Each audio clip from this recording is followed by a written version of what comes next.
What's up, everybody? It's Joe from Complex. We are live at Fanatics Fest for episode 2 of Card Shopping with Boston legend Mark Wahlberg. Had to do the intro out here because it's madness in here.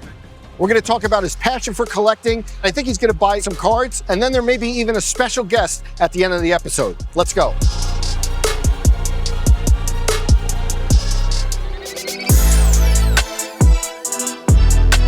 Mark, I want to take it all the way back to the kid in Boston. Your dad was taking you card shopping? Yeah, you know what? I was the youngest of 9. My dad was a teamster and a truck driver.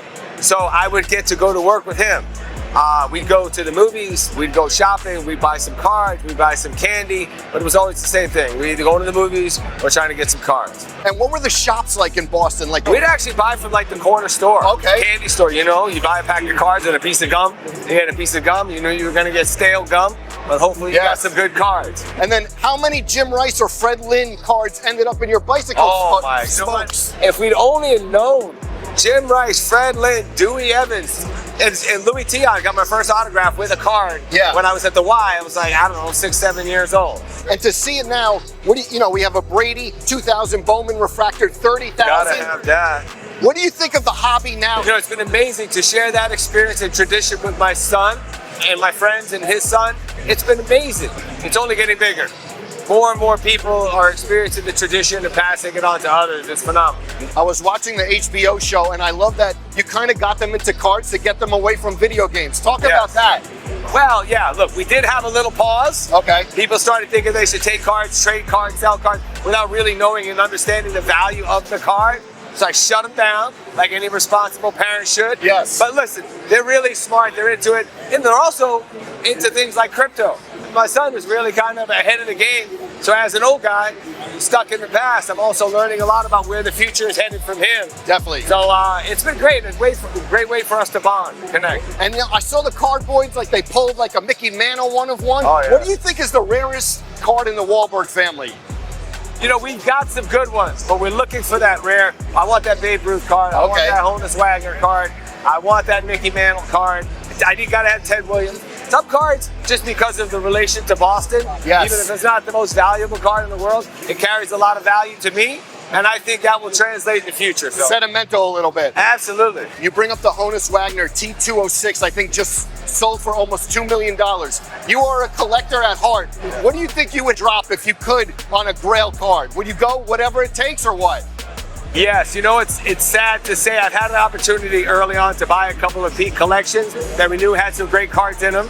And it was always like, oh, I don't know. It's such a big spend, it's such a big commitment. But the value in that is now 10x. So I only have regrets that I didn't take a swing at buying cards because they're only going to go up in value. And anytime you had an auction or anything and people say, oh no, that's a crazy number. You look at what the valuation is of the Lakers now. It just continues to grow, and sports is going to be the best way for people to connect. Absolutely. We had you on sneaker shopping. You have your own footwear brand now. We obviously know that you were so heavy in Jordans. Where do you put card collecting in watches and sneakers and that kind of pantheon of collectibles? Where do you put it for you? I'd have to say it's right up there. It's in the top 3. I mean, watches is my passion with my son, both of my sons, and cards. I mean, that's the thing, you know, making movies, watching movies, you know, it's always been a big part of our lives. But collecting cards now and also knowing that it's a great way for us to connect. It's also a great business. I mean, it's right up there. How many watches would you say you have? I feel like every moment, you and Kevin Hart, I feel like every big moment you kind of reward yourselves. And I heard you never resell watches. I've never sold a watch. I have every watch that I've ever bought. I plan on keeping those watches in my family and passing them on to future generations, my sons, and hopefully to their kids. Look, if you buy a Patek, that watch is meant to be in your family forever. You know what I mean? That's meant to be passed on to generations. So, I don't know, I have a lot. Over 50? Oh, that's way. Hundreds? Yeah. Okay, and then I've seen some cards of you, like, in the past being signed. If there was one movie character that you played that they could make their own card, what would it be? That's tough because I played so many, especially the true stories and iconic characters, real life people. But I would have to say Marcus Luttrell. The Lone Survivor. Good one. I just saw him the other day. He hates the term hero. He's a true American hero. And, you know, I just admire him, the man he is today, all the things that he had to endure, and, you know, the selflessness and what he gave to our country. You know, especially in a time when there's so much political divide. They don't care. Yes. What side of the spectrum you're on. They go to protect our country and provide us our freedoms.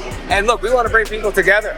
Yes. Right? We want to bring people together. So I would say Marcus and Trout. We have one more stop with another maybe Boston legend. We'll end up there. Oh, nice. Let's go. Let's do it. Can't wait.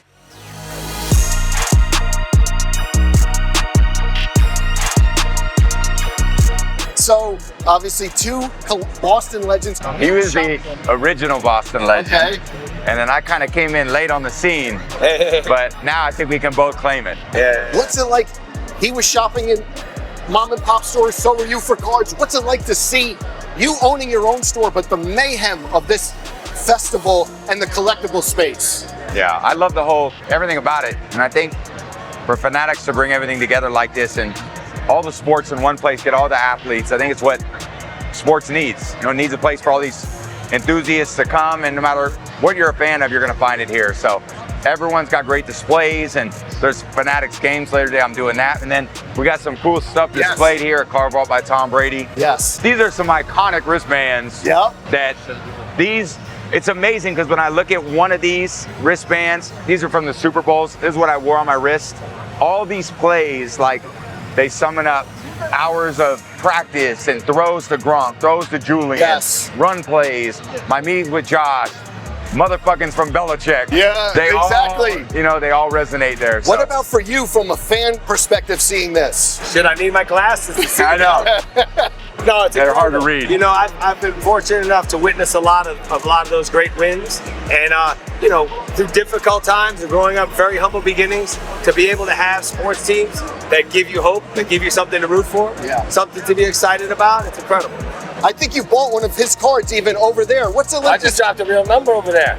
Did you really? Yeah. Well, you know what I do? I'll sign it for you, and then we'll make it. Okay. We'll 10x it for you. I appreciate that. Yeah. See, look, listen, that's a great thing. My boy. So people being able to really come and see it, touch it, feel it, see the guys who are actually behind those legendary moments. It's phenomenal. I mean, this is something that's really bringing people closer to the game.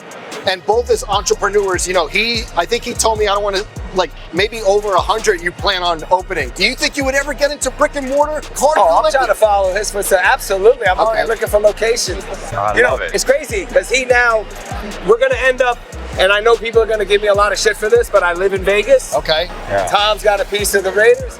A lot of my friends just got a piece of the Raiders. I went to 6 Raiders home games last year. Yeah. I didn't make it to any New England games because I live far away. I started driving, my golf cart just got painted black. Wait, I didn't even know it. No. Oh no, he did it on purpose. Painted black. I love it. At least they put the municipal logos instead of the Raider logo. But listen, you could easily find me being that. I'm on the home team. Yeah. And listen, if these two get into business together, it started right here. You know? So amazing. We're taking credit for it. Thank you guys so much. Joe. Second episode of Card Shopping. You guys are legends. Appreciate you giving us the time. Hectic, but thank you guys so much. Appreciate it, man.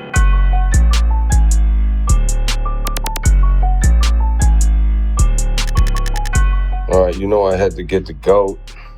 Come on, man, TB12, I got to get that signed. Mookie Betts, come on. I've been dying to find a Mookie card. And of course, my favorite baseball player, Shohei Ohtani, Yankee killer.